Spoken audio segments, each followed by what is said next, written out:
¿Empezamos? Bueno, buenas tardes, amigas, amigos. Bienvenidos a la sede de la Universidad de Alicante, en la calle San Fernando, y bienvenidos a una jornada esperada, una jornada especial que voy a tener el honor de presentar.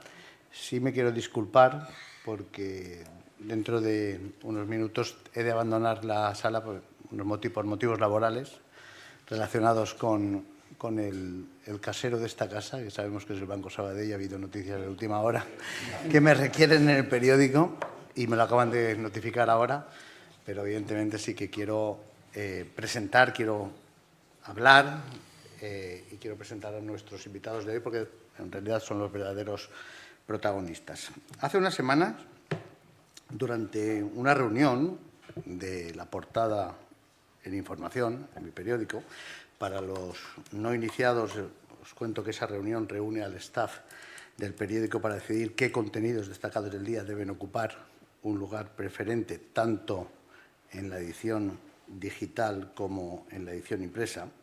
Decía que durante esa reunión de portada, como viene siendo también habitual, se proyectó en la pantalla del despacho que nos acoge varias imágenes. Entre ellas elegimos una, siempre la que consideramos más relevante, como cada día, para ilustrar la primera página de la edición impresa, lo que, como todos conocéis, como lo que es la portada del periódico. Recuerdo que ese día había dónde elegir, pero cuando, haciendo uso del ratón, quedaron plasmadas varias imágenes en blanco y negro en la pantalla del ordenador, todos los allí presentes, sentados en torno a la mesa, estiramos el cuello, colocando el tronco en posición de firmes. Como tantas otras, con su firma, la imagen de Rafa te introducía de lleno dentro de la historia sin necesidad de acompañarla con la letra. Un tipo de piel ajada y arrugada, burlando su desdicha con un cigarro apretado entre la comisura de los labios, una mala copia de chabola destartalada al fondo, o una taza de váter entre cuatro maderas mal puestas en medio de un lugar inhóspito junto a un poste de luz. Retratos que encierran una historia que no precisa palabras para ser contada, tan solo las justas para acabar de estampar en nuestras retinas esa cruel realidad instalada en los rincones, escondidos o no, más oscuros de nuestra ciudad. Esa es la magia de un fotoperiodista que siempre fue por delante, que retrata la calle como nadie, porque la ha pateado más que nadie, porque la conoce más que nadie y porque posee la extraordinaria facultad de abrir los ojos más que nadie. Hoy nos toca hablar de sinhogarismo, un problema que tenemos aquí al lado, pero que solo unos pocos son capaces de plasmar para exigir y propiciar el debate. Así que gracias, Rafa, gracias también a Juan Antonio y a Juanma por poner luz entre tanta oscuridad. Yo cedo la palabra a los protagonistas, ahora mismo, que paso a presentar. En primer lugar, Juan Antonio Roche Cárcel, que es catedrático de Sociología de la Cultura y de las Artes de la Universidad de Alicante, autor de numerosas publicaciones y coordinador de números monográficos y artículos en revistas especializadas en España, en Europa, Latinoamérica y también Norteamérica. Juan Antonio, muy buenas tardes. Buenas tardes. Y también tenemos a Juan Manuel Agulles, que es doctor en Sociología de la Universidad de Alicante, especialista en Sociología Urbana y en procesos de exclusión social, que dedicó su tesis doctoral en 2016 a la exclusión residencial y las personas sin hogar de nuestra ciudad. Posteriormente, ha publicado artículos en revistas científicas y varios libros. Actualmente es profesor del Departamento de Sociología de la Universidad de Alicante. Juanma, muy buenas tardes. Buenas.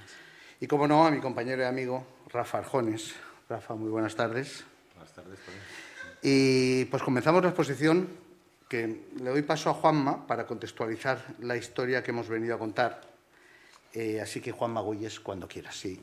Disculpen mi ausencia, no me queda más remedio que irme. Seguro que van a disfrutar con todo lo que van a contar nuestros contertulios y con todo lo que van a ver, porque si no lo han visto merece muchísimo la pena. Muchas gracias y buenas tardes.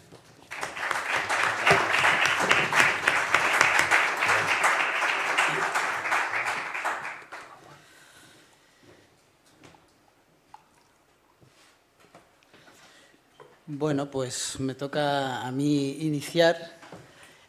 Gracias a todas y a todos por estar hoy aquí, a Rafa por estar aquí y por el trabajo fotográfico, que fue la excusa o fue el argumento con el que Juan Antonio me convenció de hacer un trabajo juntos, aportando mi parte de experiencia en lo que tiene que ver con las personas sin hogar en Alicante y en la sociología urbana, ¿no? Y bueno, voy a dar mi parte va a ser exponer un poco el contexto de qué hablamos cuando hablamos sobre las personas sin hogar y las imágenes e imaginarios. El artículo que presentamos hoy se titula así, precisamente, Personas sin hogar, imágenes e imaginarios.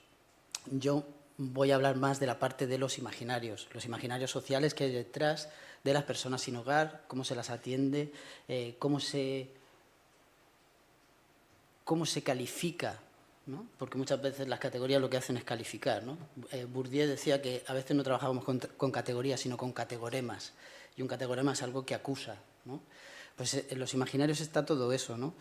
Y los imaginarios sirven para legitimar determinadas prácticas sociales, políticas sociales, algunas muy inoperantes, ¿no? Como hemos hablado antes.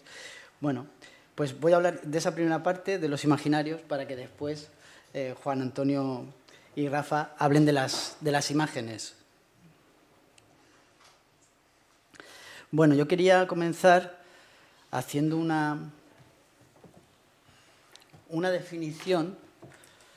El fenómeno de las personas sin hogar. Esta definición dice: este fenómeno no existe en sí mismo, sino que es consecuencia de las decisiones políticas y económicas que se toman.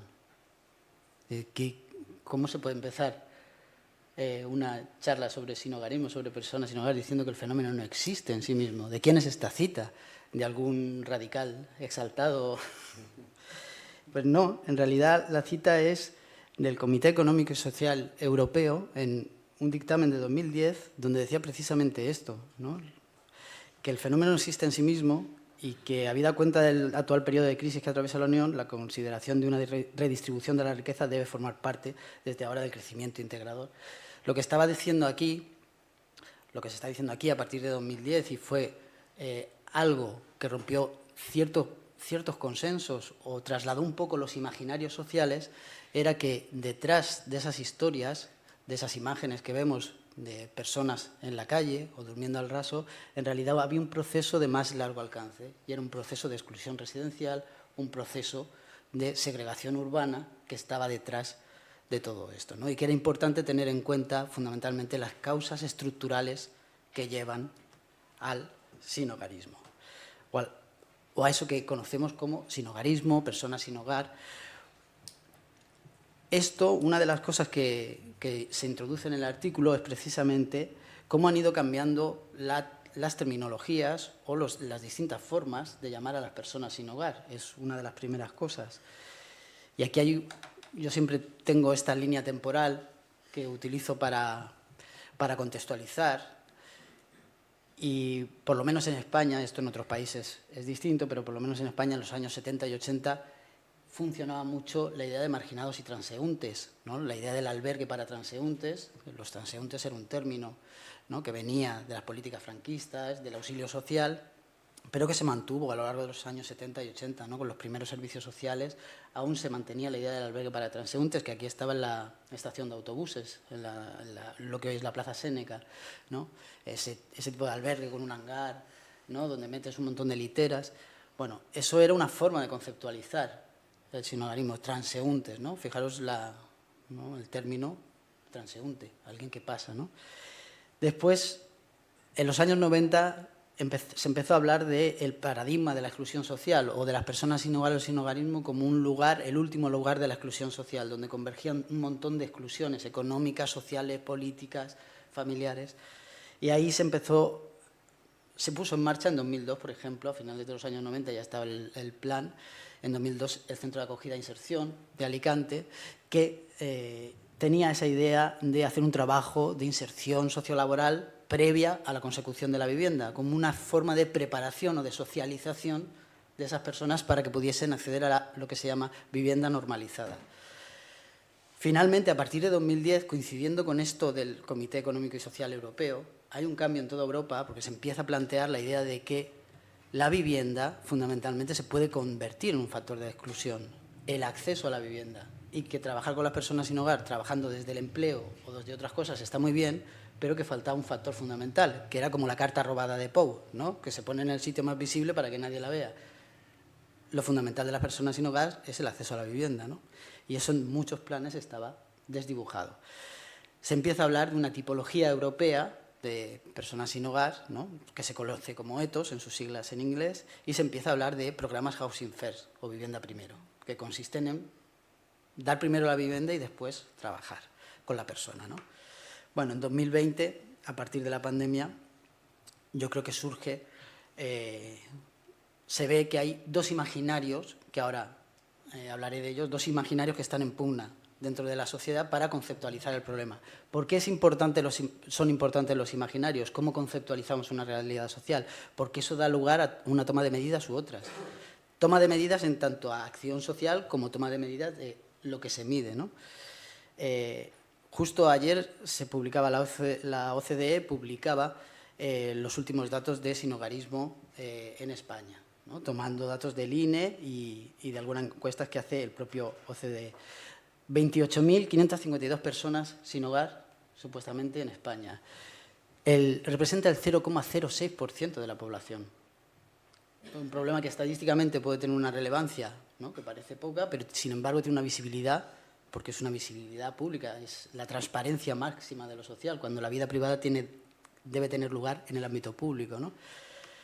Y aquí hay distintas categorías, como veis: personas viviendo en la calle, personas en alojamientos de emergencia, recursos para personas sin hogar, como el centro de acogida. Esta tipología de personas sin hogar va hasta personas alejadas por familiares y amigos. Es una tipología que dice: el fenómeno de las personas sin hogar es una forma estructural de exclusión de la vivienda que va desde la situación de estar en la calle y dormir en la calle hasta el hacinamiento masivo en casas por no poder asumir el coste de una vivienda, ¿no? En 2016 yo hice el ejercicio de intentar, con las categorías ETOS, medir el número de personas sin hogar, según esta tipología, que había en Alicante. Y el número que me salía, potencialmente, personas en exclusión residencial. Es decir, un proceso que puede acabar en la situación de calle, pero no tiene por qué, ¿no? Es un proceso. Estas categorías son movibles. Hay gente que puede pasar por diversas de estas categorías, ¿no? Claro, a mí me daba, conceptualizándolo así, unas 24.000, casi 25.000 personas, solo en Alicante. Y con algunas categorías que no había datos. Por ejemplo, viviendo en estructuras temporales o no convencionales, caravanas, ¿no? Mobile homes, gente que vive en campings, alojamientos no apropiados según legislación, vivienda masificada, hacinamiento extremo. ¿Veis? Hay 13 categorías. Había incluso, se propuso una, la 14, que estaba en debate, que era vivir en un barrio que fuese inadecuado para las necesidades de la persona, ¿no? Como una forma también de segregación urbana. Claro, el problema es que según cómo midamos esto, según nos aproximemos a una realidad, con un imaginario concreto, pues tenemos un tipo de realidad u otra, ¿no? Y eso era lo que en la introducción al artículo exponíamos, diciendo, bueno, tenemos las personas sin hogar y hay como dos grandes imaginarios sociales que están pugnando. Uno, el imaginario que llamamos la estirpe de Caín, por un libro de un historiador que se llama Bronislaw Geremek, que tiene ese título, la estirpe de Caín, hablando de las personas sin hogar, los vagabundos en Europa, hacia una historia. Y por otro lado, un imaginario que es el de la exclusión residencial, el de un proceso estructural con unas causas estructurales. Claro, esos imaginarios pues beben de distintas nociones, ¿no? El de la estirpe de Caín tiene que ver con los estilos de vida marginales, con las variables psicosociales que pueden llevar a la calle, ¿no? Adicciones, ¿no? Alcoholismo, con cierto fracaso individual, ¿no? Que en el artículo incluso, Juan Antonio lo recogía, ¿no? Con esa idea de la culpa judeocristiana, ¿no? Que estaba ahí. Y a veces puede llevar a un imaginario que tiende a revertirlo en culpa, ¿no? la culpa o la responsabilidad individual del sujeto. Por el otro lado, la exclusión residencial hace referencia a las dificultades de acceso a la vivienda, a la crisis de empleo, al desarrollo urbano desigual. Es decir, son otro tipo de variables las que estarían influyendo en este imaginario, ¿no? Que también tiene sus problemas, ¿no? En el punto de la desresponsabilización, ¿no? ¿Y qué hacemos con todo esto, ¿no? Yo estuve trabajando 14 años en el centro de acogida para personas sin hogar. Entonces sufría esta doble dimensión de los imaginarios. Yo no podía trabajar con el imaginario de la exclusión residencial, porque la persona concreta no le podía decir que había que cambiar la estructura de la propiedad inmobiliaria ni nada de eso, ¿no? Tenía que trabajar con otras variables, ¿no? Los imaginarios sociales es una de las cosas que comentamos en la introducción. Los imaginarios sociales son móviles, se pueden ir trasladando y además están en pugna en la sociedad. Hay distintos intereses que promueven unos imaginarios o promueven otros, ¿no? Los medios de comunicación son también un vector muy potente a la hora de construir los imaginarios en un sentido o en otro. Y ahí entra la fuerza de las imágenes. Las imágenes, ¿no? Las imágenes de Rafa, ¿no? Que cuentan una historia. Están fotografiando algo, pero están contando una historia que hay detrás, ¿no? Y nos interesaba ver esos desplazamientos entre lo individual y lo estructural, cómo a lo largo del periodo de las fotografías, era de 2002 hasta 2020, cómo se habían transformado y si la transformación que se había dado en los imaginarios hace causas estructurales en la explicación del sinhogarismo tenía una correlación en la mirada de las fotos, ¿no? en lo que recogían esas fotografías. Eso sería digamos, la introducción o el motivo, el objetivo que nos planteamos con el artículo sería este, ¿no? Y yo lo dejaría aquí, que sería la parte de las imágenes, para que ahora ellos vayan a lo importante, que es el trabajo de Rafa. Muchas gracias.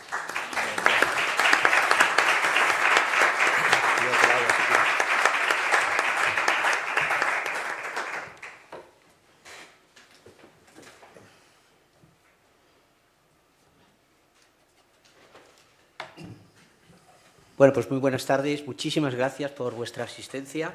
Ya sabéis que yo siempre digo que a mí me gusta hacer actos porque en realidad a mí me gusta que la gente me quiera. Yo tengo ese objetivo en la vida. Y desde luego estoy muy contento en este acto. Se lo decía el otro día a Juanma, que acaba de presentar un libro precioso que está allí, sobre los vagabundos, ¿no? Un libro muy bonito.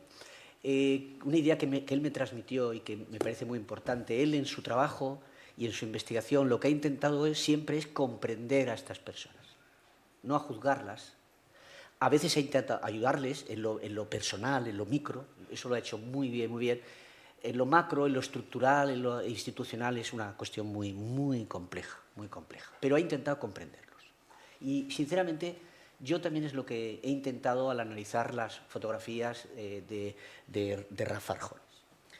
Bien, el artículo ha sido publicado en una revista bastante importante a nivel académico, es una revista de ciencia pura y también de ciencias sociales, lo publicamos en inglés, ¿no?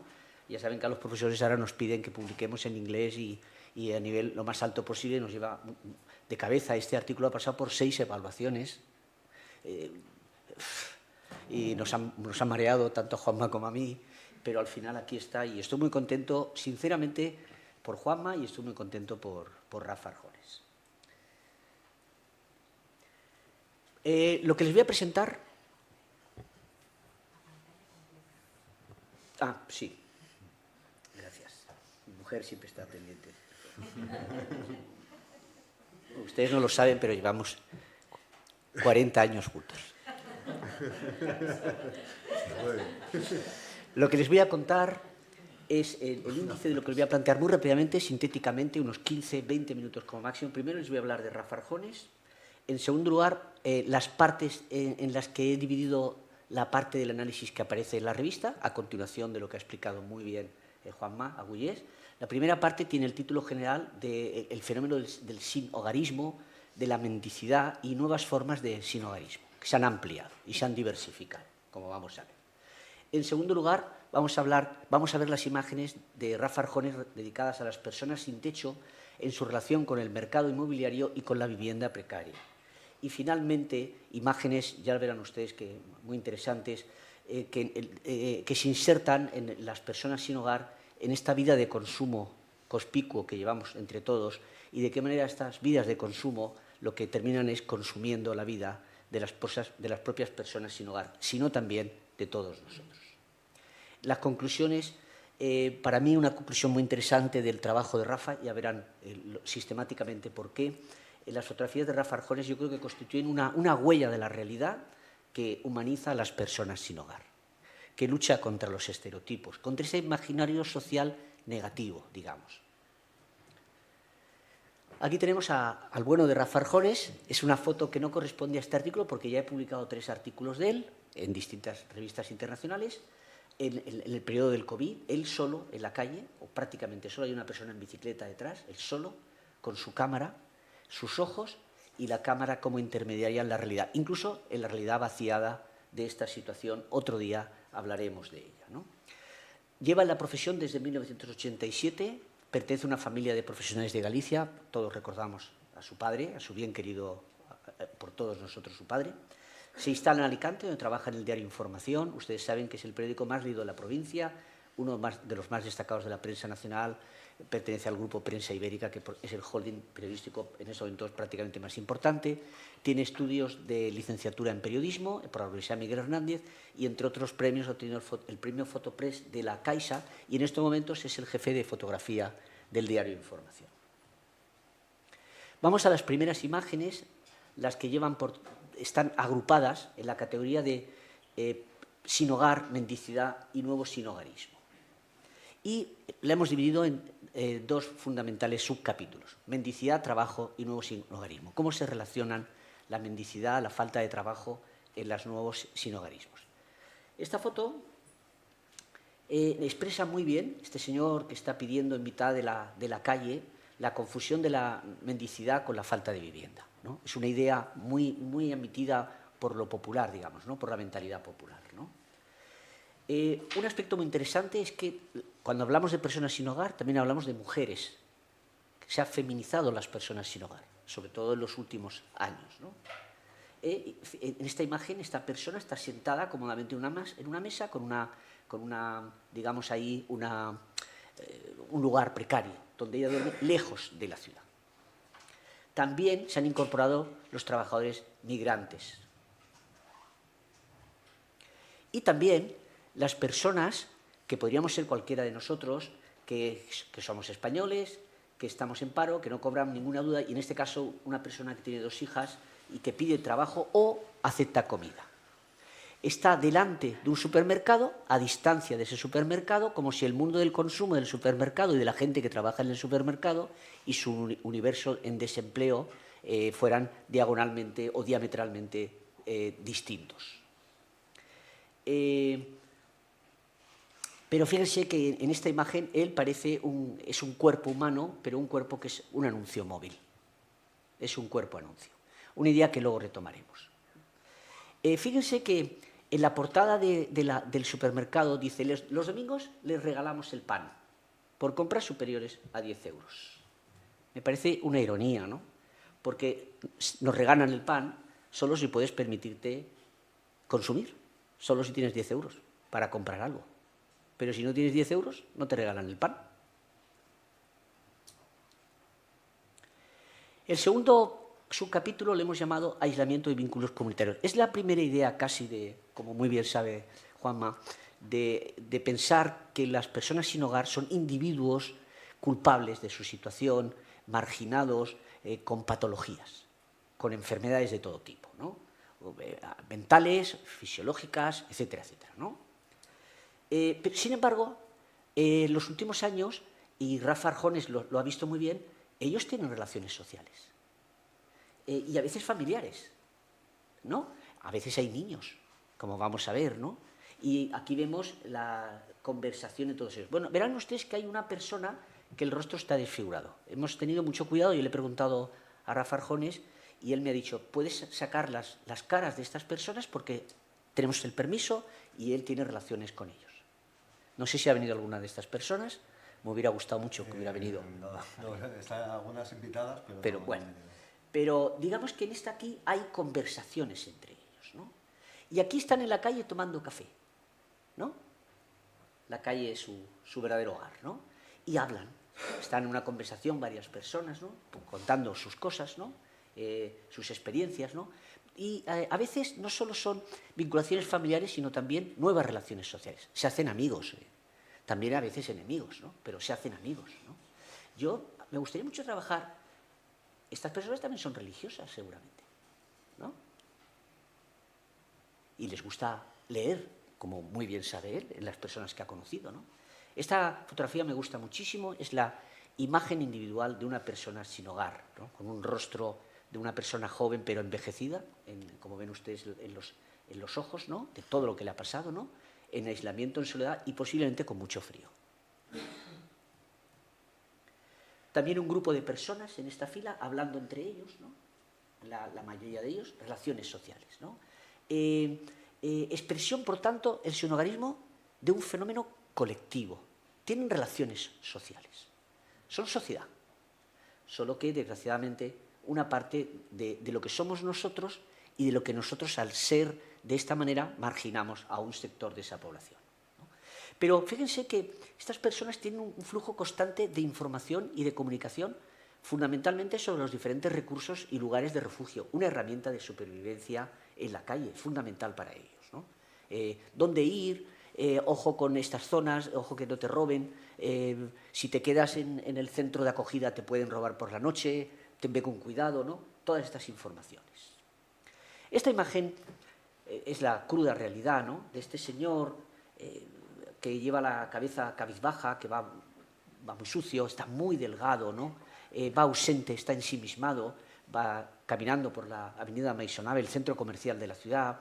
De espaldas vemos personas que llevan su vida cotidiana, llevan bolsas de compra, indiferentes los unos a los otros, ¿no? En efecto, esta persona es ajeno a los que se mueven y ellos a su vez son indiferentes, van en dirección contraria, ¿no? Le dan la espalda al propio transeúnte, les importa muy poco el propio transeúnte, ¿no? La única diferencia es que ellos llevan bolsas de compra y él lleva, como si fuera una bolsa, su camisa. Esta es una fotografía muy irónica de una especie de imagen de un lugar de viaje, ¿no? Y vemos a un transeúnte, a una persona que lleva una mochila, ¿no? Bueno, aquí hay un debate, sobre todo por un sociólogo muy importante que se llama Michel Maffesoli, francés, ¿no? Él dice que antropológicamente todos somos caminantes, todos somos nómadas, ¿no? Todos somos transeúntes, ¿no? En busca de aventuras, ¿no? Pero él Michel Maffesoli olvida una cosa muy importante, es que estas personas quizás buscan aventuras, pero son estigmatizados por la sociedad y sufren profundamente su situación. Es una aventura dramática o trágica, en todo caso, ¿no? Mientras que las aventuras normales suelen ser placenteras, ¿no? Y suelen ser excitantes, ¿no? Aquí, claro que hay aventura, ¿no? Pero también hay dolor, mucho dolor. El segundo bloque en el que hemos, organizado las fotos son las personas sin techo en relación con el mercado inmobiliario y la vivienda precaria, ¿no? Y también lo hemos subdividido, una serie de capítulos, y uno de los más sugerentes del trabajo de Rafa Arjones es de qué manera, cómo se vinculan con los bancos las personas sin hogar, ¿no? Y qué tipo de casas tienen, si tienen alguna casa, cuando son precarias. Bueno, esta imagen es muy sugerente, ¿no? Vemos 4 personas durmiendo en el suelo con mantas, el banco les ha dejado entrar a dormir, no les da créditos, les expropia las viviendas, pero les da permiso para dormir por la noche, ¿no? Y junto a ellos están sus escasas pertenencias. Fíjense ustedes en el centro una gran maleta, porque estas personas están de un lugar a otro, están recorriendo los centros de acogida, ¿no? Buscando pues alguna limosna por la calle y a veces también trabajos temporales, ¿no? Están en el vestíbulo acristalado de una oficina bancaria, ¿no? Pero de cara a nosotros los espectadores, cuando pasamos por la noche, como ese vestíbulo está iluminado, ellos parecen objetos expositivos transparentes, nos parecen mercancías y nos parece como si estuvieran en un escaparate publicitario para nuestra mirada. Nuestra mirada, como luego vamos a ver, casi siempre indiferente. Pero al mismo tiempo en este hall del banco, fíjense que al fondo está la puerta cerrada, ellos no se encuentran ni fuera en la calle ni dentro del banco, sino en un limes, una especie de frontera artificial, ¿no?, con una puerta de acceso abierta a la calle en cualquier momento para irse y otra cerrada al banco, cerrada para siempre para ellos. También es muy interesante esta fotografía, ¿no?, de esta persona inmigrante. De nuevo la ironía de Rafa Arjones, ¿no?, porque de nuevo el mismo banco que seguramente ha tramitado los procesos de desahucio contra personas mayores y jóvenes y niños, contra familias enteras por impago de hipotecas, expulsándolos calculadamente de sus viviendas, se ha convertido en refugio para personas sin hogar que no tienen dónde pasar la noche. Hombre, yo agradezco que los delegados o delegadas de las oficinas los dejaran entrar. Habrán tenido que luchar contra sus instituciones para conseguirlo. Y es un avance pequeñito, pero algo es algo, es un gesto humanitario, ¿no?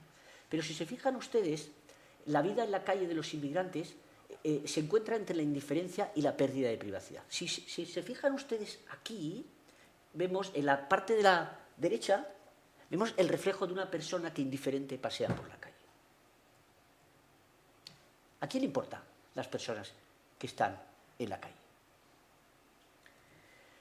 Estas personas vagabundas tienen en común que no poseen dinero. Cuando están dentro de los bancos, fíjense, están al lado contrario del cajero automático. Ellos no van a disponer de dinero porque no tienen, se van al lado contrario, ¿no? No tienen acceso a préstamos, no tienen créditos. La puerta del banco, como decía, está cerrada para ellos permanentemente.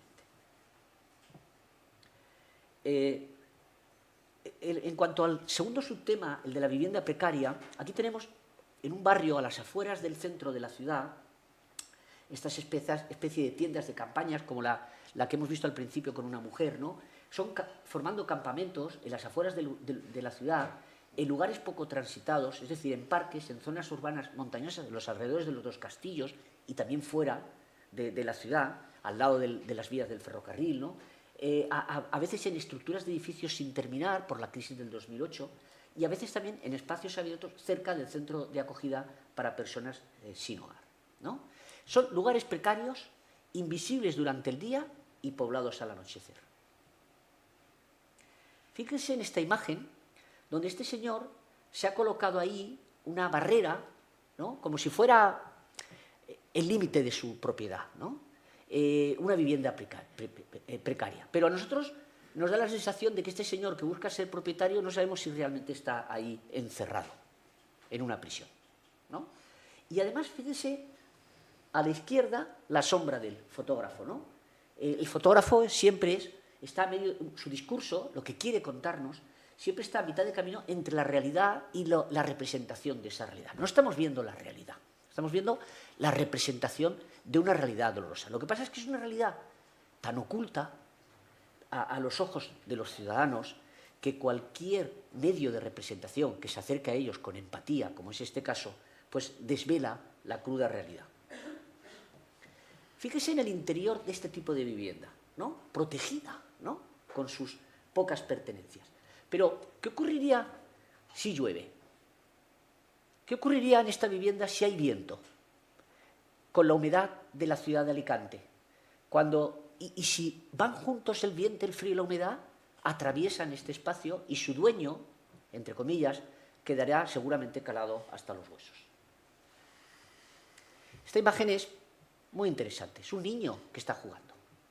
Es una especie de chabola donde tienen una especie de fotografía de la ciudad de Alicante, del castillo. En la anterior hemos visto que al fondo estaba el castillo de Santa Bárbara. Seguramente estas personas, a su manera, aman a la ciudad. Y tienen a la ciudad como referente donde les gustaría vivir, ¿no? Aquí la tienen como fondo, ¿no?, como una fotografía, como un deseo, como algo a lo que no tienen acceso, ¿no? Pero en todo caso este hogar se encuentra de nuevo entre la realidad y la representación y en él aparece la ciudad soñada. La ciudad soñada que no se alcanza. Esta es una de las imágenes más... Tony Cabot en la presentación ha hecho referencia a ella. Está muy bien conseguida, ¿no? Vemos en un espacio abierto, ubicado en las afueras de la ciudad, una pequeña casa construida con tablones de madera, pero muy cuidadosamente. Están ensamblados los tablones con mucha destreza. Fíjese que este dueño, este señor que está aquí con su perro, ha hecho una ventana enmarcada, una chimenea, una linterna exterior en la parte superior, un techo perfectamente alineado, un suelo que sobresale de la casa y la protege de la humedad y una antena de televisión. El cielo está densamente poblado de nubes que parecen amenazar con caer sobre la pequeña casa y provocar una fuerte lluvia. La fotografía en blanco y negro, con la luz amortiguada por la escala de grises intensos, paradójicamente no permiten sombras ni tampoco una plena luz del fenómeno. Todo parece estar, en definitiva, dramáticamente en tinieblas y nada brilla intensamente. Y uno puede pensar si la vida de estas personas brilla, a pesar de que intentan hacerse un hogar y intentan vivir, ¿no?, como cualquiera de nosotros. Y al lado de esta casa nos encontramos con un aseo también construido que tiene una ingeniosa, entre comillas, instalación con un cable que toma prestada, con comillas, la electricidad de la red pública.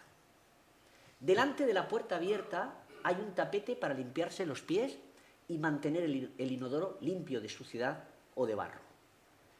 Por tanto, el amoroso cuidado con el que están levantadas la casa y su aseo, el detalle de la alfombra, expresan juntos el deseo de limpieza y el deseo de hogar. Claro, la expresión sin hogarismo no se ajusta bien en español, porque hay personas que tienen una casa pero no tienen un hogar, y hay personas que tienen un hogar pero no tienen una casa. Y esto es lo que ocurre aquí, que tienen un hogar pero no tienen casa. El hogar significa que es un espacio donde tú vives y tiene sentido para ti, está lleno de sentido, está lleno de recuerdos, está lleno de memoria, ¿no? Y entonces cabe preguntarse, al hilo de la imagen poderosa de Rafa Arjones, si llevan una vida y una casa estas personas normal.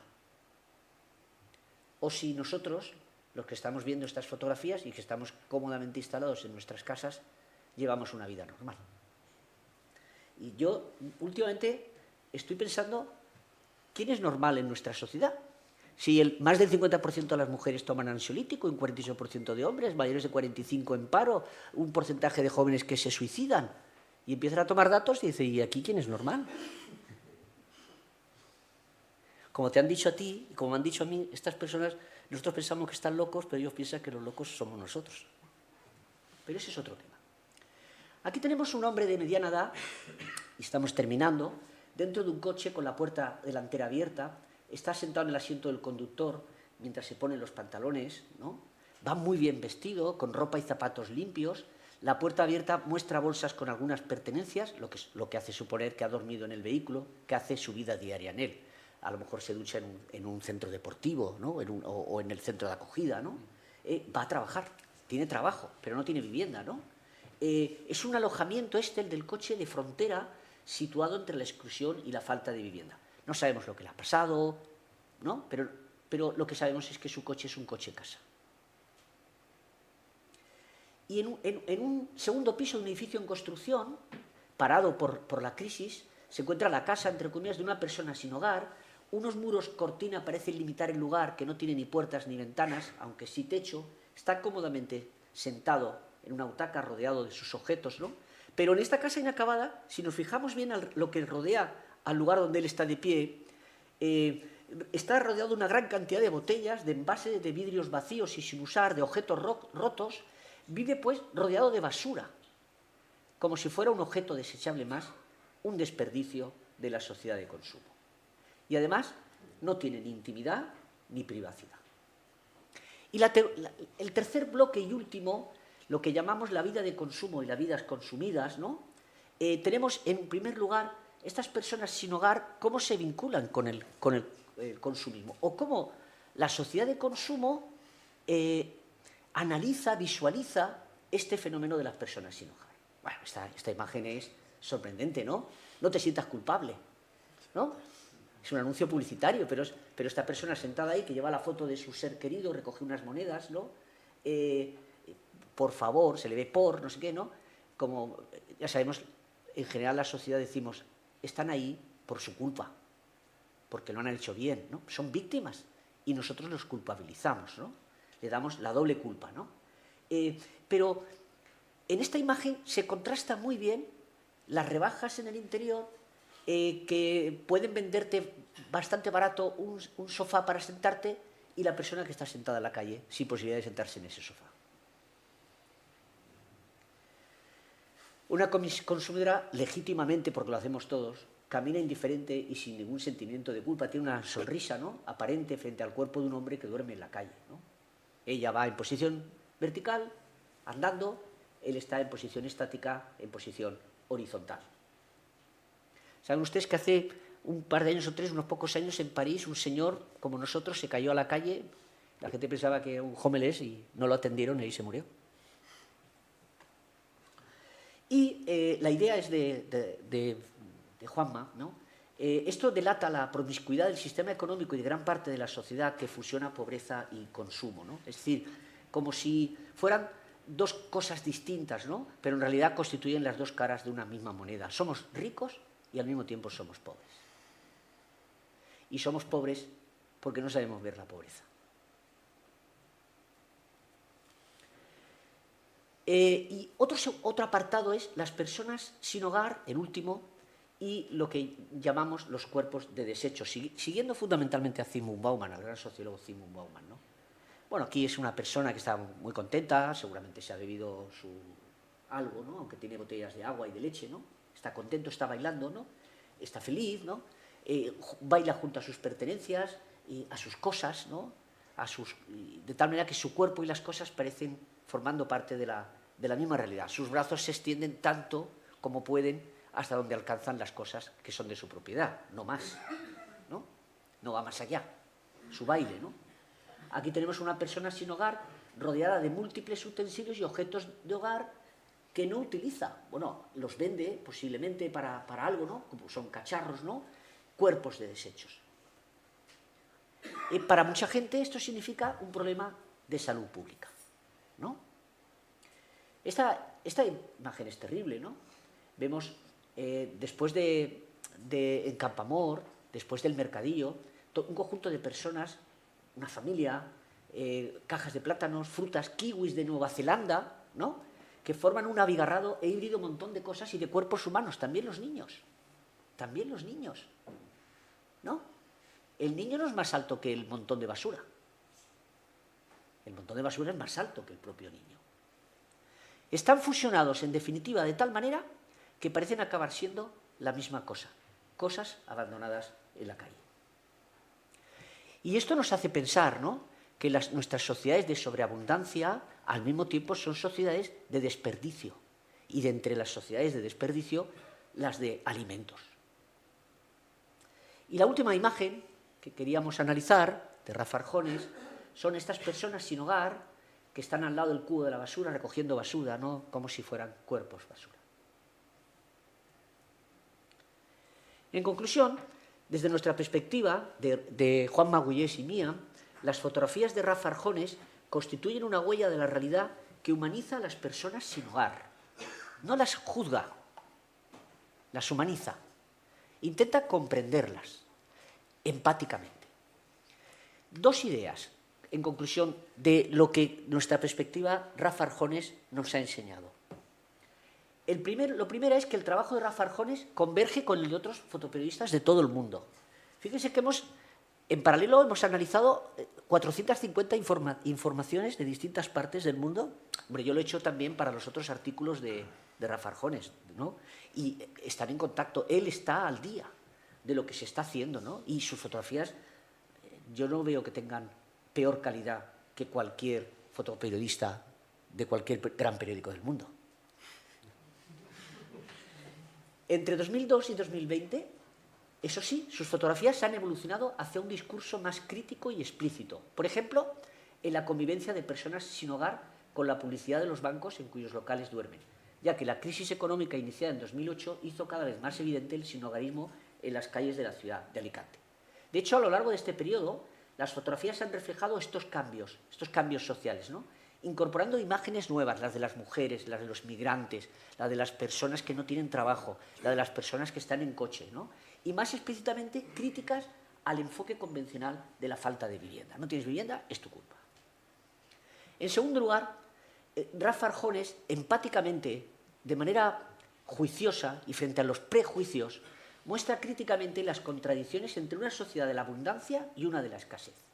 Primero, porque contempla variables estructurales frente a las individuales y los estilos de vida marginales. No solo son individuos producto de una situación estructural del sistema que los expulsa del sistema. En segundo lugar, elabora una narrativa articulada en 3 ejes principales: ser persona y trabajar. Si no trabajas, no eres persona. Podríamos añadir ser persona y vivir en la calle. Como tú sabes muy bien por los ejemplos que has puesto en tu libro, se sienten seres humanos. ¿Y nosotros? ¿Nosotros los sentimos como seres humanos? Vivienda y falta de vivienda. Y la vida de consumo y la falta de vivienda. En tercer lugar, la crítica sobre el sinogarismo aparece en los 2 últimos temas, particularmente. Ahí es más crítico, ¿no? Le llega más profundamente. Se cabrea más, entre comillas, ¿no? Al superponer las imágenes a las entidades financieras y a las personas que duermen en sus instalaciones. Ustedes saben que, evidentemente, estos bancos les han dejado dormir por la noche porque ha habido todo un movimiento social contra los desahucios, que han hablado hasta con los representantes centrales de los bancos, que han generado una imagen social y los bancos han tenido que recular, ¿no? Porque las primeras medidas es el desahucio, las primeras medidas, hasta que cambió unos años después, el desahucio absoluto a familias enteras, mayores, familias con niños, sin niños, ¿no? Por tanto, la crítica sobre el sinogarismo aparece en los 2 últimos temas al superponer en las imágenes, como decía, a las entidades financieras y a las personas que duermen en sus instalaciones. Y esto también ocurre particularmente y de manera muy crítica cuando intercala la vida comercial y de consumo con las personas sin hogar. No tengas culpa. El fotoperiodista, por tanto, ha intentado también captar las contradicciones sociales que surgen de la convivencia de una sociedad de la abundancia y de las más severas privaciones materiales y posiblemente espirituales. Las fotografías de Rafa Arjones, finalmente, insisten en que las personas sin hogar son víctimas de un sistema económico consumista que les consume, huyendo así de los estereotipos negativos del imaginario social que les representa como marginados, como culpables de su propia situación. Yo me inclino a pensar que este sistema económico del que todos vivimos, si no nos están también consumiendo a los que estamos en una situación mejor. Muchísimas gracias, Rafa.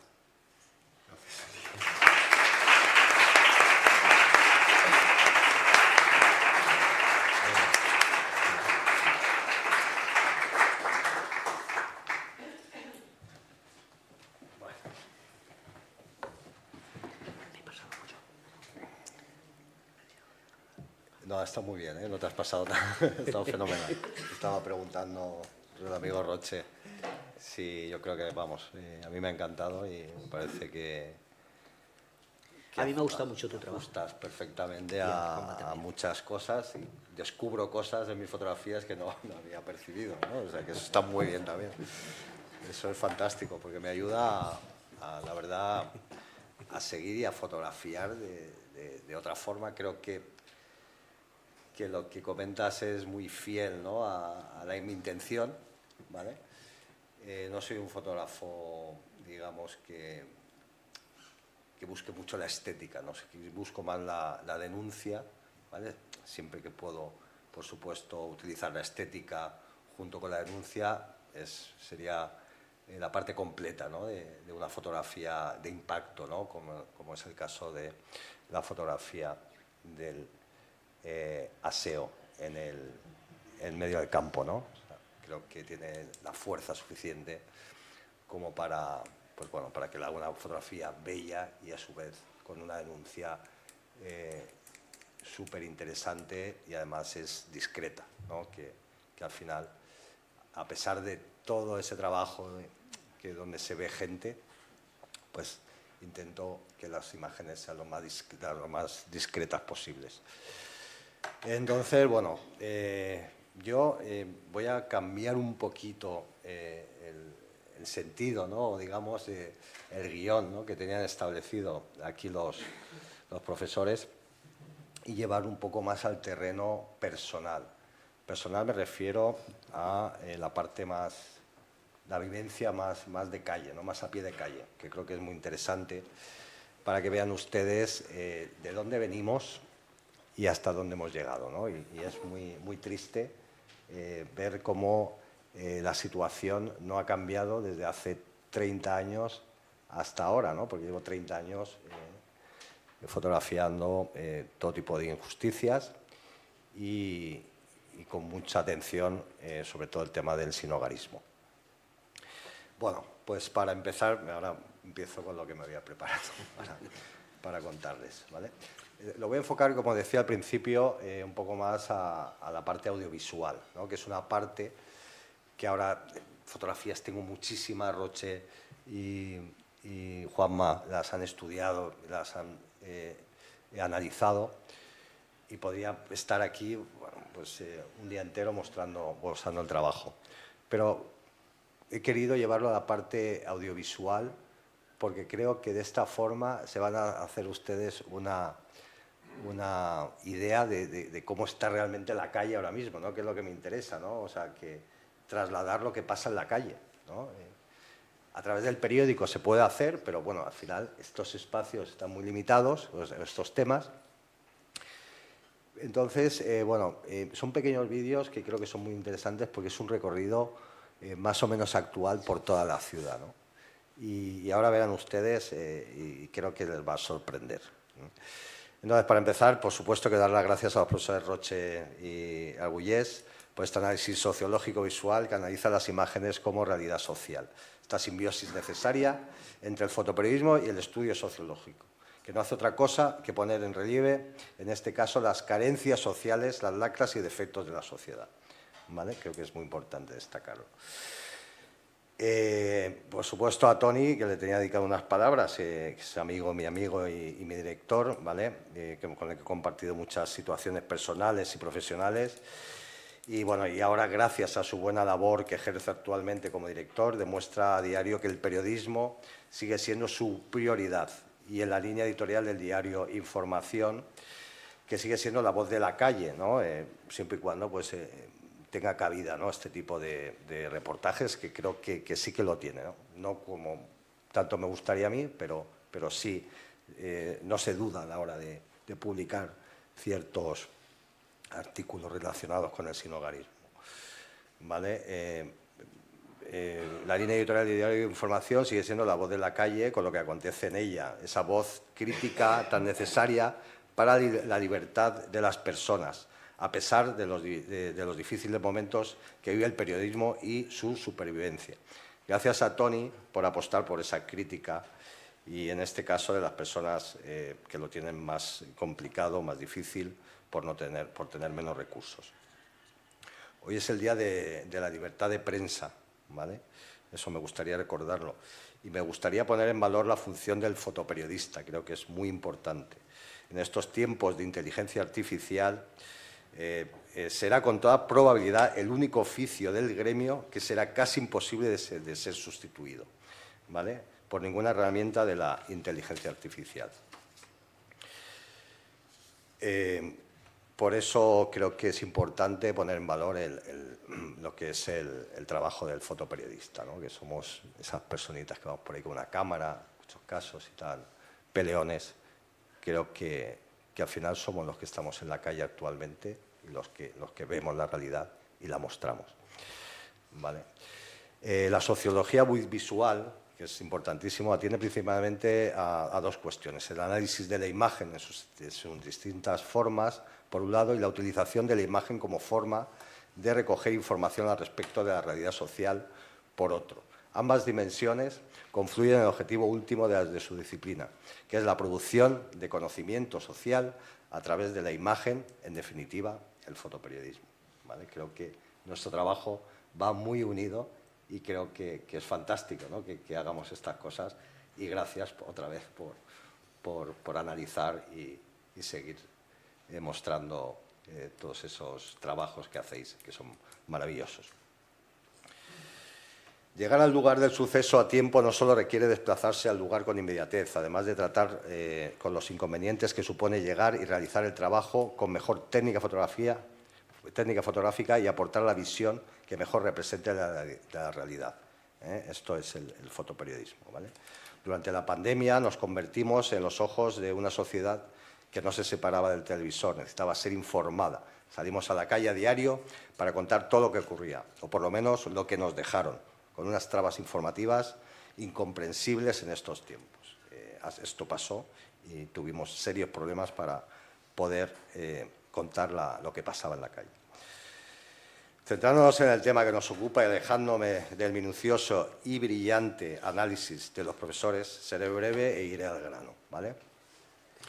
En mis 30 y largos años de vida profesional, la calle ha sido mi principal oficina de trabajo. He visto cómo han ido pasando los años y diferentes colores políticos de todo tipo. Ninguno de ellos ha sido capaz de consensuar un plan para la erradicación del sinhogarismo. No lo he visto. Por lo menos un plan efectivo que haya sido el inicio de algo. Me consta que muchos trabajadores sociales hacen todo lo que está en su mano, redactando planes para el bienestar de las personas, pero en muchos casos los residuales medios con los que cuentan son escasos o nulos. Mostraré ahora con ejemplos de fotografías y pequeños vídeos algunos casos de esta desidia y persecución de estas personas por parte de las administraciones. Utilizo el formato vídeo para acompañar, ya que actualmente me apoyo en este formato para enriquecer la noticia para que sea más completa. Empezaré con un vídeo para que os hagáis una idea de cómo viven y conviven enfermos con rehabilitados junto al Centro de Acogida de Cruz Roja, el llamado Centro de Metadona. Bueno, este reportaje concretamente está realizado hace 10 años y os muestro un pequeño fragmento de la situación.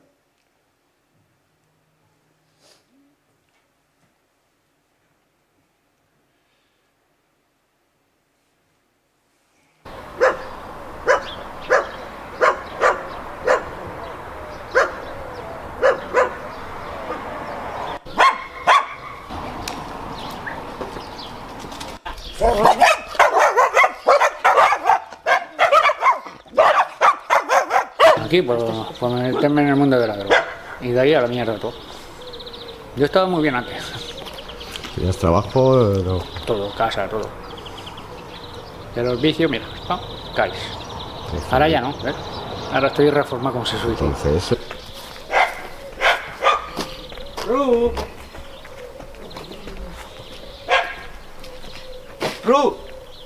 Oye, te buscan unas personas. Que te Hola. buscan unas personas.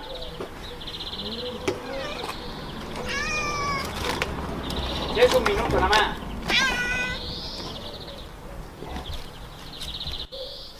Si no, no estaría. Tengo 40 años. No, precisamente no es la droga. Vale, no quiero que os vayáis el viernes con mal cuerpo, pero bueno, esta es la realidad, ¿vale? Van pasando los años, voy fotografiando, voy documentando y me voy encontrando situaciones, bueno, pues en este caso os mostraré un pequeño recorrido por diferentes ubicaciones, todas cercanas al centro de día de Cruz Roja y el albergue de transeúntes, donde las quejas son constantes por las dificultades que conlleva gestionar un lugar conflictivo en el que ha trabajado Juanma, que estábamos comentando antes. Y bueno, las quejas constantes por parte de los usuarios y la desinformación del centro, no desinformación, sino información nula, porque siempre intentas contrastar las noticias, ¿no? Pero en este caso solo recibíamos o hemos recibido el feedback de la gente que está pues, en los alrededores o que estaba, que ahora ya no está y ahora diré por qué, ¿vale? Y bueno, pues es muy difícil, ¿no?, que la administración te dé su versión de por qué las quejas, ¿no?, porque esas quejas constantes de los usuarios y porque hay gente que entra y porque hay gente que no entra. Juanma de eso no sabrá mucho más que yo.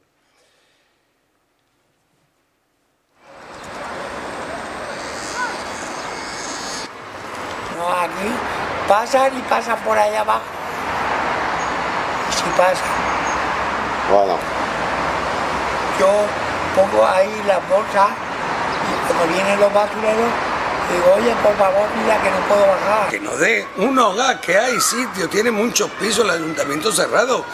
¿Para qué podemos hacer aquí? Si aquí hay 50, el albergue puede albergar gente, no quiere. ¿Por qué no quiere? Hay 58, son 108 camas lo que hay diarias ahí, sin contar los pisos de arriba. Lo que nos da el albergue para lucharnos. A ver si estoy derecho. Padeciendo, sufriendo, estar en la calle, ya sabes lo que es. ya.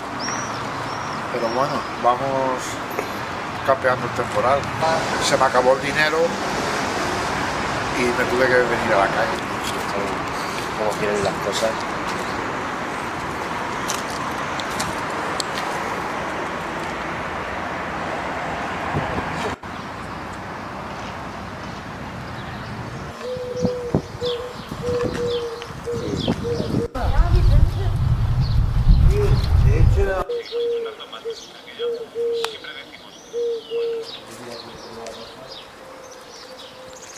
Estoy viniendo aquí hace aproximadamente 2 años porque veo que la vida es injusta y creo que no se está haciendo las cosas como se deben hacer.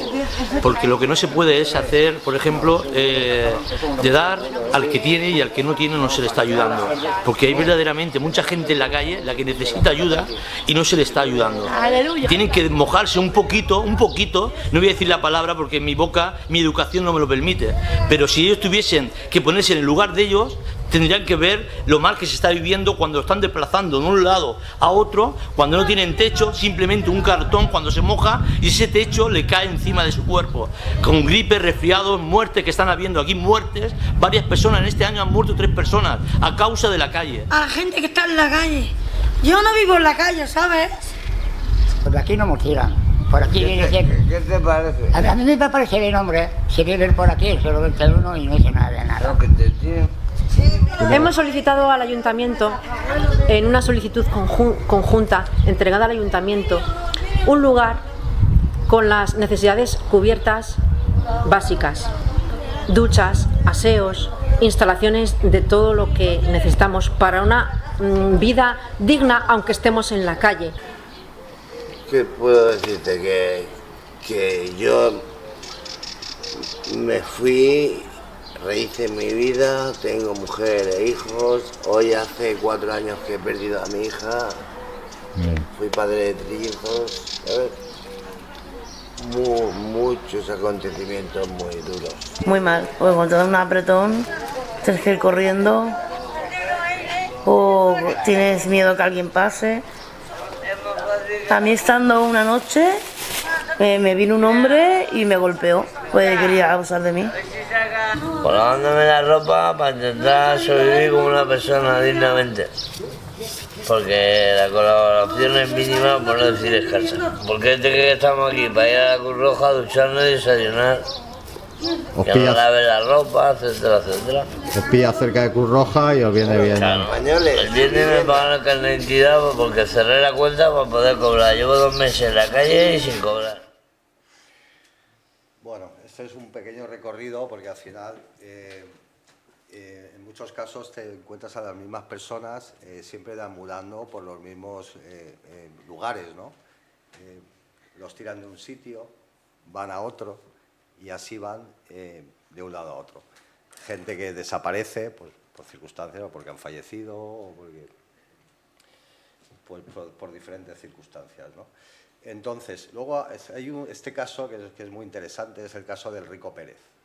Es el caso del Rico Pérez, del Estadio Rico Pérez, donde allí pues también acampaban y bueno, pues hasta que llegó un momento, pues alguien, algún iluminado, y cogió y la solución fue vallar la zona donde ellos dormían, que tampoco era el lugar, ¿no? Que eran las taquillas de entrada donde la gente pues iba a comprar su entrada, ¿no?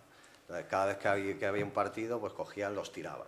Pero al final tomaron la decisión, que ahora lo veréis, de vallar la zona y desplazarlos un poquito más arriba, que es a la zona del Tosal, ¿vale? Entonces, aquí las únicas soluciones que he estado viendo en los últimos años es vallar y tirar. Vallar y tirar, vallar y tirar enseres. Tirarle los enseres, todos los enseres, y otra vez vuelta a empezar.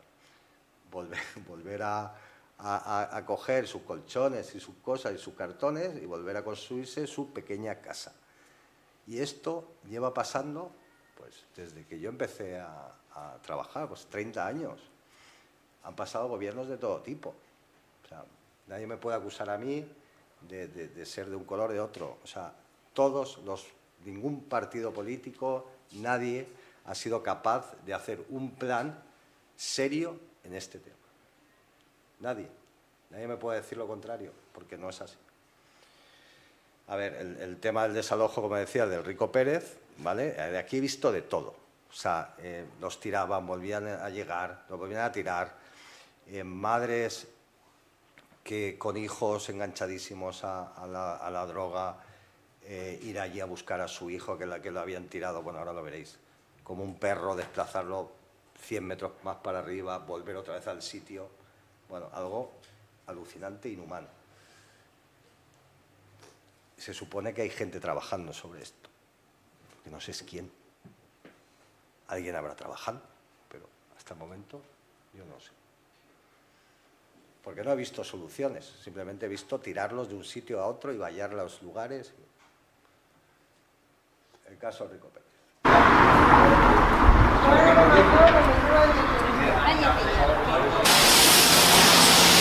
Ha venido la policía. Además los tratan como perros. Que os vayáis de aquí ya, que os tenéis que marchar. Pero vamos a ver, que a las 7 de la mañana o a las 8 le puedes decir tú, con el frío que hace ahora a la gente esto, enferma. Y luego el ayuntamiento, hipócritas, que no hacen absolutamente nada. Esto es terrible, de verdad. Cuéntame. Mira, quieren que la gente vea lo maravilloso que es este gobierno, lo estupendo que es, que se preocupa por la gente. Cállate, que la gente más necesitada está protegida. Nada. Y encima, si les dices algo, te llevan detenido. Así que esto es terrible porque yo, que me estoy moviendo tanto. Ha habido de que llegan o lo sacáis todo o vais a... Es que lo triste es que no te dan ningún tipo de solución. O sea, ahora mismo los echan de aquí por lo que tienen que hacer por lo menos, es decir, bueno, os podéis ir de aquí, pero iros allí, aunque estén en la calle. Pero no dan ningún tipo de explicaciones, nada. Os vais, porque ahí dejamos el camión, ahora cogen vuestras cosas y os las tiran. Me pego 16 años preso y te tratan mejor allí que en la calle. Que tiene toda su vida metida en 2 maletas, ¿no? ¿Usted que es de Alicante? Sí. Bueno, nacido en Eldas, y vivo aquí en Alicante. ¿Y cuántos años tiene usted? 78. ¿Y lleva mucho tiempo aquí? Aquí en Alicante, desde que nací. ¿Y por qué? ¿Cuál es su situación? ¿Por qué está aquí? ¿No tiene familia ni nada? Sí, pero que me gusta aquí estar aquí. Yo no robo a nadie ni nada. ¿Prefiere estar aquí que con su familia? Sí. Sí, señor. Bueno, curioso. ¿Es una forma de vida? Yo sí. ¿Una forma de vida? ¿Le gusta? Sí. Me gusta mucho eso.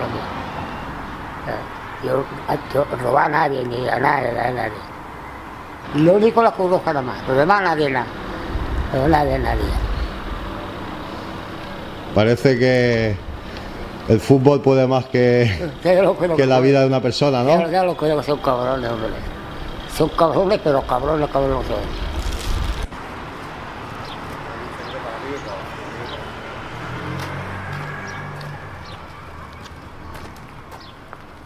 No los pongas porque todo lo que pongas por ahí te lo van a tirar.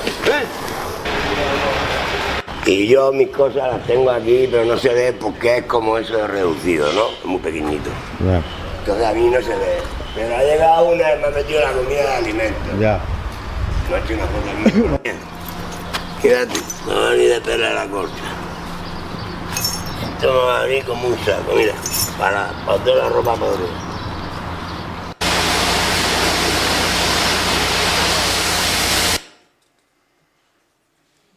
Vale. Este es el caso de Rico Pérez y bueno, como habéis visto a Vicente, Vicente es una persona de 80 años que lleva deambulando pues desde que tenía 40 y es un hombre que lo tiene como forma de vida, eso dice. Lo que pasa que bueno, este hombre aún sigue por ahí, pregunto por él de vez en cuando y bueno, pues igual estos días me acercaré a ver cómo está y por lo menos a preguntarle, ¿no? Es el caso de Vicente, pero bueno, para que veáis la solución que le dieron al tema del Rico Pérez fue esta. ¿Vale? Esta es la solución que le dieron al tema de Rico Pérez. Después de muchísimos años, de 15 años posiblemente, pues con gente allí viviendo.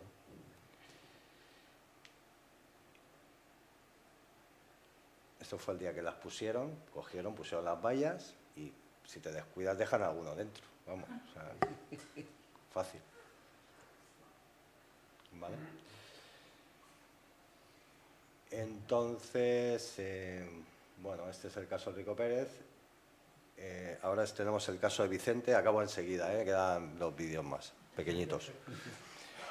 El caso de Vicente, bueno, este es un hombre de 80 años, lleva toda la vida en la calle, lo veo desde hace años deambular de un sitio para otro, sin destino concreto y continuamente desplazando sus enseres o se los roban, que también entre ellos se roban las cosas y tal. Este caso ha pasado en poco tiempo, ya lo habéis visto en otro vídeo anterior, en otra ubicación, incluso continuamente, como he dicho, le roban lo poco que tiene para volver a empezar.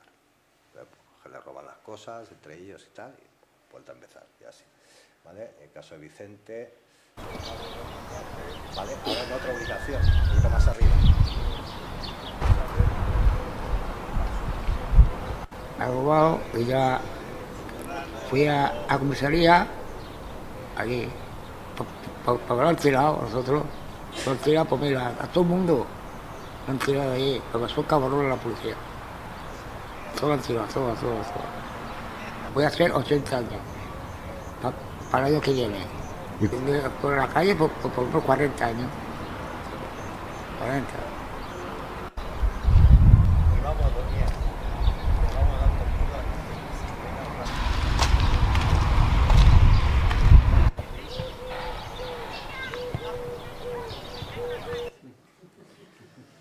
Este es Vicente. Y ya para acabar, el último caso, que este es más reciente. No, esta es supongo la biblioteca será. Sí. No creo que no se cierren como los sin techo. Pero bueno, acabo enseguida, ¿vale? Este es el caso de Jaime. Mi intención es obtener un empleo y poder salir de la calle con dignidad. Lo que tienen que hacer es ayudar a las personas que sí quieran salir y necesiten un empleo. Te cojan y te tiren tus cosas, es un atentado contra la propiedad privada. Vamos a ver que se han deshecho hasta de libros de biblioteca, sin pedir permiso, pasando a escondidas, cuando no hay nadie para protegerlo, te cogen y te tiran las cosas. Ropa que había comprado yo mismo. Necesito esos libros para estudiar y poder salir adelante, que animen a una auténtica integración, a que se busque un trabajo, ayudar con talleres, ayudar con cursos si la gente no tiene formación, pero que desde luego se traduzca en una auténtica reincorporación a la sociedad y por ella sabemos que al mundo laboral. Me gustaría llevar al pleno también que por favor apoyen a las personas que realmente queremos salir de la calle e integrarnos con un trabajo, con nuestra formación, no ya te digo un piso, sino que te puedas permitir una habitación para vivir con dignidad. Bueno, pues este es el caso de Jaime, que tuvo la oportunidad hace poco, con una petición creo que de Esquerra Unida y el PSOE, pues, de intervenir en el Pleno y, bueno, pues exponer su caso, ¿no? Este es un caso hay gente, ¿no? que bueno, más culta, ¿vale? Pues bueno, pues también está en esa situación. Yo conozco varios y bueno, es en el caso de Jaime, pues que bueno, como he dicho, tuvo la posibilidad de intervenir en un pleno y exponer su caso con un resultado, pues, con ningún resultado. Bueno, más que nada, quería que está muy bien, o sea, agradezco muchísimo tal, pero creo que era necesario exponer la realidad. Y la realidad es esta, ¿vale? No tengo nada más que decir.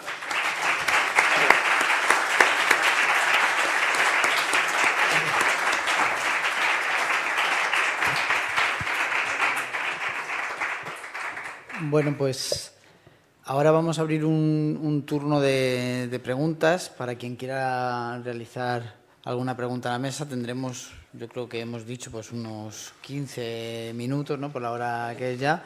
Entonces lo voy pasando... 10 minutos, vale. Pues entonces, por ahí hay una... Doy el micro y después si hay alguna otra, ¿lo pasáis? Muchas gracias y muy brevemente por la presión del horario.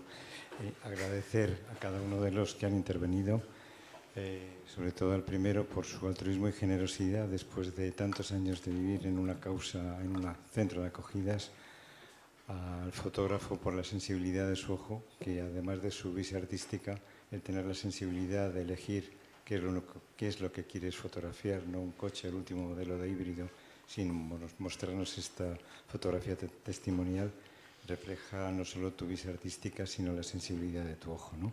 Y por supuesto a Roche, que siempre actúa como cadena de transmisión, de síntesis y de comunicación tan acertada y tan completa.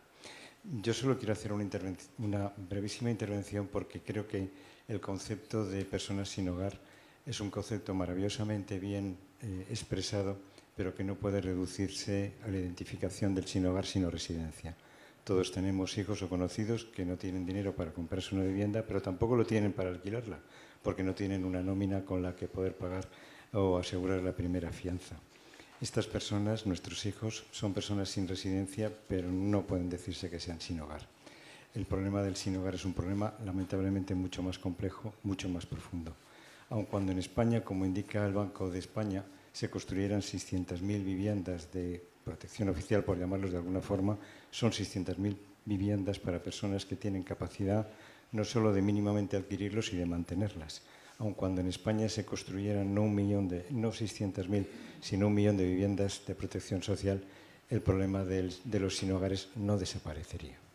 Porque es un problema que además de una gestión política o administrativa eficaz, creo que es un problema de valores. Educamos a nuestros hijos para que mejoren su inglés, pero no los educamos para que tengan sensibilidad para integrarse en un voluntariado. Nos compramos la última versión del iPhone o un teléfono que vale más de 1.000 euros y dar 20 euros a las personas con las que nos encontramos nos parece un dispendio realmente insoportable e inafrontable. Yo creo que es un problema de valores, el que es necesario educarnos en general sobre estos valores simplemente de humanidad, ¿no? Porque estas personas no solo no tienen ni casa ni medios, sino que tienen una profunda soledad emocional, que es lo que les arroja esta desesperación, ¿no? Y volviendo a una medida práctica, pues yo creo que si en España hay legislación que establece la obligación de dar un porcentaje de la consignación presupuestaria del Estado para la amortización de la deuda, si la Unión Europea establece y aconseja que los gobiernos apliquen un porcentaje para rearmarse frente a posibles y futuras agresiones, yo creo que debería haber un movimiento ciudadano que exigiera a los partidos políticos, sea cuales estos fueran, que incluyeran en su programa el aplicar una parte de la consignación presupuestaria para la erradicación de la pobreza. Luego ya la cuestión de cómo se gestiona es distinto, ¿no? Pero creo que los valores de educación sobre la sensibilidad de esto sin esto todo lo demás sobra. Y la necesidad de una consignación y una reclamación que los partidos se mojen e incluir en sus programas políticos un porcentaje de asignación presupuestaria para la erradicación de la pobreza, pues sería muy deseable. Muchas gracias. Creo que había alguna intervención más, ¿no? ¿O alguien quería...?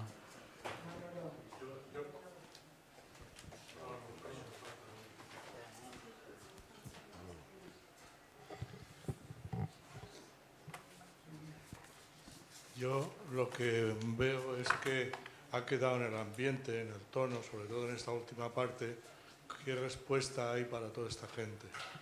Entonces, yo diría, ¿qué plan hay del ayuntamiento? Porque se ha pasado que me he quedado avergonzado, ¿no? Pero que cosas concretas no se han visto. Pero, por ejemplo, el Patronato Municipal de la Vivienda creo que tendría que hacer algo. Está la línea que se empezó de Housing First o alguna otra idea que se podría poner más en práctica, pero que seamos un poco más concretos a ser posible. Bueno,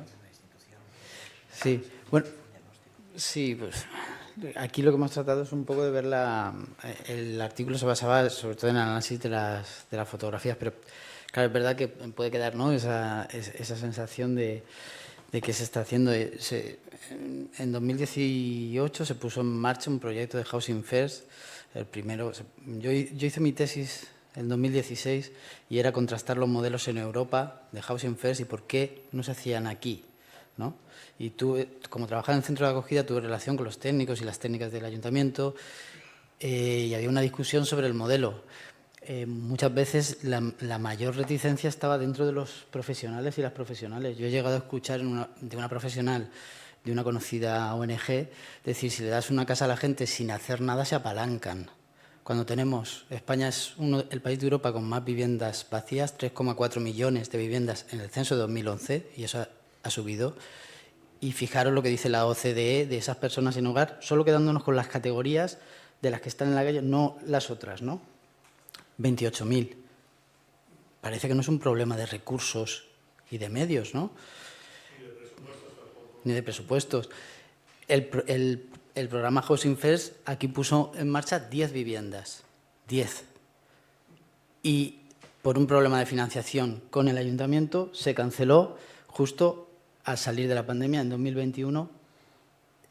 A esa gente se la despidió de sus casas, excepto algún caso que lograron alquilarla con sus propios medios, que además yo entrevisté a esas personas, pero mucha gente eso fue lo que se hizo. Pero ahí están lo de los dos imaginarios, el imaginario que dice, bueno, la vivienda es un premio al esfuerzo, a la inserción laboral, tal, o la vivienda es un derecho. Ese es el problema. Si lo consideramos como un derecho, yo creo que recursos no faltan, ¿no? Falta a lo mejor voluntad política, pero si lo consideramos como una cuestión de fracaso personal o de culpa, pues es más difícil. Bueno, yo quería dar las gracias a todos y en especial a Rafa por reflejar esa realidad que existe, pero no quería denunciar que sigue siendo Alicante un ayuntamiento que tiene una ley en contra de la mendicidad, la ley de la vergüenza, una ordenanza que no solamente culpabiliza, sino que multa al mendigo. Tiene su escala de la mendicidad y la prostitución y estuvimos muchísimas organizaciones peleando en contra de eso y no conseguimos quitarlo. Sí que sé que se han quitado las multas o por lo menos bajado de las prostitutas, pero de la mendicidad no. Lo que quieren es que no sea visible. Luego, sí que te quería hacer una pregunta, Rafa, porque las fotos de los bancos que a mí me ha dado la impresión como que dejan entrar a dormir y yo lo que he visto es que los bancos han cambiado todo y lo que han hecho es cerrar todo para que no entren ni a dormir. O sea, otra cosa hubiera sido que hubieran dicho, pues mira, vamos a... No sé, me ha dado esa impresión y no quiero tampoco dejar esa impresión en este foro, ¿vale? Ellos han intentado cerrarlo y que no entren. De todas las maneras, os recordaréis una señora que había en el Banco Bilbao Vizcaya enfrente del mercado muchísimo tiempo protestando que iba mucha gente allí a protestar con ella y al final cerraron. O sea, no, igual que aparecen los bancos antimendigos donde ponen la barra en medio para que no se puedan tumbar. Vamos en contra de ellos, no vamos... Lo de la empatía y lo de que eso no, ya sería otro tema, hablar del tema político y social, que eso sería, o los recursos, sería muy largo y no nos da tiempo. Pero bueno, por lo menos dejar claro que tenemos un ayuntamiento que no solamente no hace nada, sino que ha creado una ordenanza en contra de ellos que los bancos cierran sus puertas, no les dejan dormir allí, yo lo que yo veo, y que los bancos incluso que se ponen sillas individuales para que no se puedan tumbar o la línea en medio de hierro para que no puedan tumbarse. O sea, esa es la realidad de lo que les ofrecemos en la ciudad. El tema de los que has comentado de los bancos, sí que es verdad que hubo un momento que era la afluencia de las gentes sin hogar que entraba a dormir a los cajeros, era brutal, ¿no? O sea, entrabas a cualquier cajero y te encontrabas gente durmiendo. ¿Cuál fue qué hicieron los bancos? Retirar los cajeros en la mayoría de las posibilidades, retirarlos y sacarlos a la calle. O sea, el habitáculo retirarlo, cogerlo para oficina y el cajero sacarlo a la calle y quitar. Pero vamos, se hizo en muchas oficinas de Alicante. Eso se hizo en muchas oficinas de Alicante. O sea, que vamos a ver. No quería que quedara esa imagen, ¿eh? Sí, pero vamos, se gastaron dinero en hacer obra para poner esos cajeros. Pero bueno, es que al final es todo, o sea, es como que miramos todos para otro lado. O sea, miramos para otro lado y joder, pero es que al final dices, pero yo en pandemia les llamaba los invisibles, porque a ti te multaban por ir por la calle y a ellos los ignoraban absolutamente. O sea, yo tengo trabajo hecho en pandemia, que claro, no puedo ponerlo todo, de los sin techo en pandemia. Y eran los invisibles, absolutamente los invisibles. Andaban por la calle, nadie se metía con ellos, nadie les pedía documentación, pero a mí por hacer un trabajo en pandemia, ya está. Sí. Pues, es que eso sería muy largo. Podría hablar de este tema. Pero sí. bueno, que las fotos... Bueno, gracias por las fotos, sí.